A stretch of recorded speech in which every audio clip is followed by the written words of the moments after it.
খুলনাকে হারিয়ে টানা দ্বিতীয় জয়ে দারুণভাবে ঘুরে দাঁড়িয়েছে সিলেট স্ট্রাইকার্স। প্রথম ৩ ম্যাচে হারের পর এই ২ জয় তাদের আত্মবিশ্বাস ফেরাচ্ছে। আসুন দেখে নেই ম্যাচের হাইলাইটস।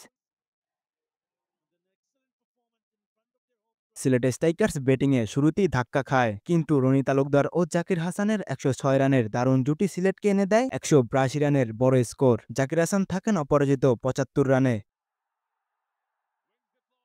অন্যদিকে খুলনা টাইগার্সের হয়ে আবু হায়দার ও জিয়াউর রহমান নেন ২টি করে উইকেট। তবে সিলেটের এই বিশাল রান তাড়া করতে নেমে খুলনা টাইগার্স থেমে যায় ১৭৪ রানে। সিলেটের বোলাররা এদিন দারুণ পারফর্ম করেছেন। রিস টপলি, তানজিদ সাকিব এবং রুয়েল মিয়া নিয়েছেন ২টি করে উইকেট। আর ৮ রানের এই দারুণ জয়ে মাঠ কাঁপিয়েছে সিলেট। এমন আরও দারুণ ম্যাচের খবর পেতে আমাদের চ্যানেলটি সাবস্ক্রাইব করুন এবং লাইক দিন। আপনাদের প্রিয় দল কেমন খেলছে জানাতে ভুলবেন না কমেন্টে।